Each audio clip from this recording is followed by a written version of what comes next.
You already know it's coming. Yeah, I do. All right, welcome back to No One Listens to Pat Meredith. I'm Owen. I am Matt. And today we are reacting to more music. This time, we've reacted to him a couple times against Matt's will. No, stop. Stop. Listen, we're different generations. Doesn't mean I'm a troll. This is The Weeknd. The Weeknd. This is my favorite artist, personally. Everybody's working for The Weeknd. Yeah, everybody. Okay, anyway. I went and saw his concert recently. It was amazing. I would have recommended it, but it's over now.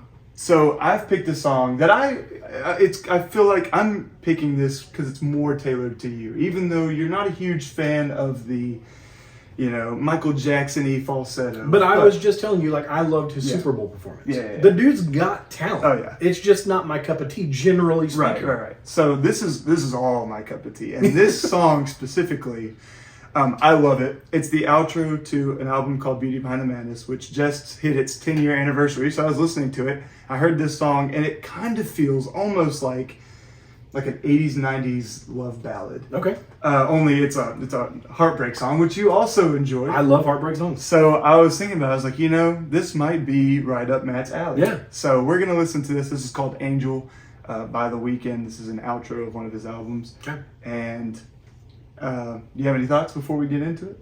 No, I'm ready to go. All right. You want to pull up the lyrics? I will pull up the lyrics. I got them right here. All right.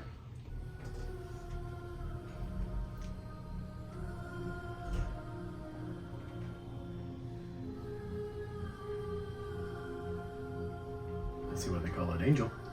We get to stare at him too the whole time. Well, good.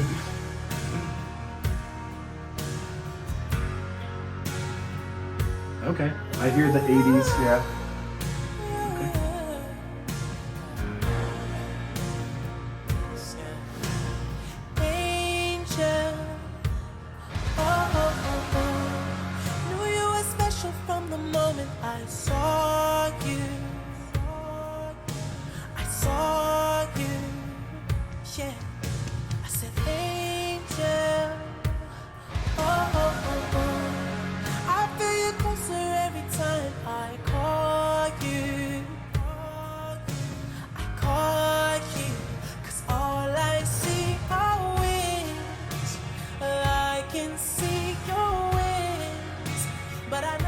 What I am and the life I live, the life I live, and even though I sin, maybe we all won't all live, but I know time will tell if we're meant for this, if we're meant for this, and if we're not. All right. First of all, what do you think so far? So far, I hear definitely, if you think of like a Guns N' Roses ballad, like November Rain, I definitely get that vibe. I definitely get the Lionel Richie, the Michael Jackson. I definitely get the hair metal guitars in the back. So I get what you're saying. Yeah. He's definitely smooth. Like you can't deny the falsetto ability in what he does. Yeah. So I'm interested so far. Okay. Yeah. Yeah. What are your thoughts so far? You know the song. Well, when I first heard it, I was just, already like, but is everything you wanted to sing out loud right now? Like, oh yeah. Just well, so okay, it's funny because up to this point in the album, like it's all about like a kind of battle between should he do it or should he not? Like should he follow through? Is it more just for fun? Is it more for kicks? Or is it like, is this it? And so this song is really kind of sealing the deal of like I love you and this is great, but if we're not, and that's where we're at now. Okay. And so, yeah, I think it's fun. Okay. And so have we hit, this is the chorus? This is the chorus. Okay, this is the chorus. I hope you find somebody. I hope you find somebody. I hope you find somebody. I hope you find somebody to love. Somebody to love. Somebody to love. Yeah. Yeah. Yeah. Said, hey.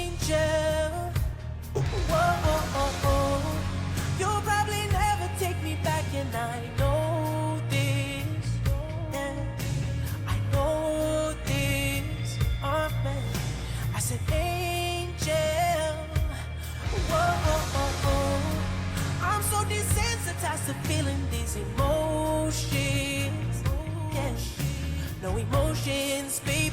'Cause all I see are wings. I can see your wings, but I know what I am and the life I live. The life I live. And even though I see we all wanna live, but I know time will tell if we're meant for this. Yeah, if we're meant for this. And if we're not, I hope you find somebody. I hope you find somebody. I hope you find somebody. I hope you find somebody to love. Somebody to love. So tell me this, because I don't know his voice well enough and the tones and all that. He's singing with a great deal of passion. Yeah. It sounds weird. It sounds painful, like he's singing through pain. Yeah. You know, and I don't know if that's the way he sounds most of the time, or is that meant to be the song feel? It definitely depends on the song. Okay. Like, you know, because, I mean, I'm sure you've heard Can't Feel My Face. Like, that was more fun. He's more relaxed. Yeah. This sounds like, I mean, the emotion of the words are coming out, definitely. Oh, yeah. And so, like, when you hear, like, emotionless, like, he's been singing things like that for a while. And I think, I mean, just like the album's called Beauty Behind the Madness, I think there's a lot of, like, secret pain that's going on also at the same time. And it's also a really vulnerable song. Yeah. You know, like confessing, like, I love all these things about you, and I wish that you, like, I wish that we could make this work, but there are things about me and this selfishness and this, like, emptiness and stuff that just, I know it won't work as much as I would love for it to. Yeah. So, you are an angel, but, like, if not, I hope you find somebody else. Yeah. And it's a heartbreaking, like, you know, thing. Yeah. So, yeah, I think there is a lot of, like, passion and a little bit of an aggression in his voice. Yeah, for sure. For sure. No, I like it. Somebody to love. Yeah. And even though we live inside a dangerously empty life, you always seem to bring a light. You always seem to different feel of the bring song. a light. And even though we live inside a dangerously empty life, you always seem to bring me light. You always seem to bring me light. I do want to say something really quick. Yeah. I'm sorry for pausing it so much, but up to this point, I think it's really funny, his span of his career. Obviously, I know him a lot more than you know him in his career. Yeah. Up to this point, he had a couple mixtapes in his first album, and now this is, like, off the cuff of all those things. So he's, like, just now getting, like, famous. So he's not famous yet. I would say he's very underground famous, and I do believe by the time this song came out, he definitely was, because he had a couple of singles that blew up. Yeah. He's in that Canadian underground R&B scene. Right. Yeah. Definitely a more, like, undertone, but I do think the previous album before this kind of did okay. But this album really is what sent him into stardom. So yeah, probably while he's writing this, he's probably not that big. Okay. It's a very dark time for him. Okay. And you'll notice that he says, like, we live inside this dangerously empty life. And if you look at his career now, this is what I think is really funny, because his most recent album is all about, like, seeking other things and seeking light and killing all of this off. Like admitting that there was problems, and he even says in one of his songs that he didn't want his life to be boring, so he did all these things or whatever. And there's a lot of, like, undertones of God and faith in this most recent album.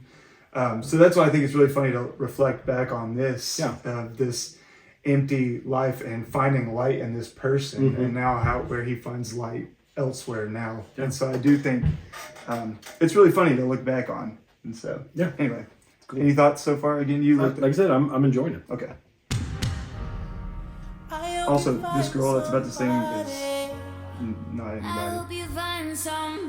She's not anybody. Well, she's not anybody famous. Oh, okay. But she did. I don't know. I'll have to look up the story again. I hope you find somebody to love.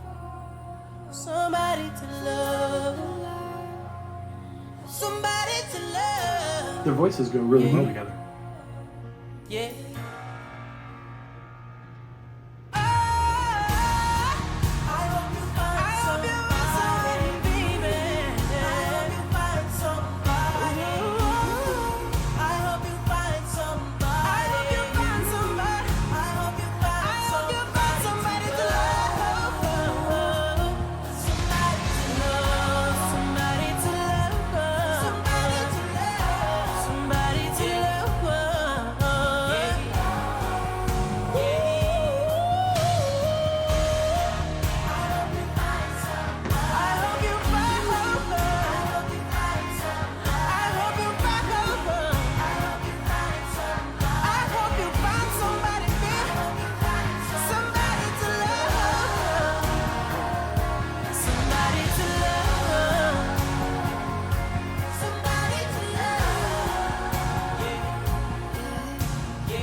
Gotta love the kids choir. Yeah, I know. Definitely an interesting choice. I did want to talk about that in a second. No, I like it. Like I said, not necessarily my cup of tea, but I appreciate, like, we're getting R&B, we're getting soul, we're getting rock, we're getting contemporary, we're getting pop, we're getting all of these things, and it definitely has some skill with mixing genre and making something that's really his own. Yeah. You don't hear a lot of people doing what he's doing, so I appreciate that of him. And I think that the kids choir is a funny choice, but it's also like, first of all, I can't think of any other song that has just a kids choir No. popped in there, and I do, but I think it's interesting because it's kind of like an innocence at the same time. I was just thinking, is it purposeful? I probably, because you could just have a choir doing it. Yeah. But like a kids choir, it's like, I do feel like there's probably some like hidden, like, there's an innocence to this as well. And it's like a desire to be that person, like a young kid love, but it's just not. Yeah. It's like a dark love, Yeah. And so, I think that's an interesting choice. And also, the girl is not a nobody. I didn't mean it like that. I didn't want to talk about it too much at the time. I can't remember the story, but I do remember like he heard her voice and was like, "Oh, that's great. We'll put that in that part." And so, Cool. I love the way they harmonized together. Yeah. So. Yeah, that was great. Definitely, yeah. So I love that song. That song sticks out to me a lot because it's like, from what you hear popularized, it's like, this is a very different tone and I love it. So Yeah, as older guy who grew up on, the R&B that I grew up on was like Boyz II Men and different guys like that, and much more soothing. Even in the heartache songs, it's much more soothing, very quartet-ish and things like that. This is much more raw. This is vulnerable. This is it's an open wound, I guess would be a great way to describe this. You're not trying to fake anything. Like, I think he does a good job with getting across the point of, I'm broken, but that doesn't mean you have to be broken as well. I hope that's the intent of it. So I hope you find better than me. Yeah. Which is a hard thing to admit and say, and it's a very vulnerable position. No, definitely. Again, not my favorite genre, Right. but appreciate it and a good song. So you would say it's kind of for you? Like, it's it's not going to be one you listen to after this, but... But if it came out on a playlist, I'm not going to skip it. Okay, gotcha. Yeah. All right, fair enough. Fair enough. All right. Well, we got we did a Weeknd video a couple, probably a year. Maybe a year ago. I don't know. It's been a while. Yeah. A couple people suggested other songs, and we've done more historical live performances, and I thought we'd turn it back in for a second and come back to revisit him for a minute. Good stuff. Just because I love it, and this is my cup of tea. We've talked about your cup of tea, '90s kid, what you grew up in and stuff. Like, I'm a very more upbeat kind of poppy guy, but not to Which interesting that you like right. this. Yeah. Well, then I was about to say anything the Weeknd does. For some reason, there's just something like I grew up loving Michael Jackson. I grew up really liking and appreciating Prince's music. So like already that falsetto is great. And then just the influence and stuff, but making it his own is what I really love. And there's just a lot of artistical style. Sorry, is artistical word? Artistic styles that I really enjoy. Anyway, there's just a lot of styles and a lot of things that I really love and appreciate about his music. And so, and something that's kind of rare to find nowadays. Like it really is hard to find something that I really love like this in music in nowadays stuff. So anyway, I love it. I appreciate it. And Thanks for bringing it. of course. So, and happy 10 years to this song. And happy over a year for us. Hey! We've been doing this for over a year now. Yeah. And we're almost at 1,000 subscribers. If not yet. Yeah. If you not can yet. help us get there. If we get to 1,000 subscribers, when we get to 1,000 subscribers, we've got something huge coming up. Super excited about. Yeah. So anyway, subscribe so we can keep doing this more often. Yep.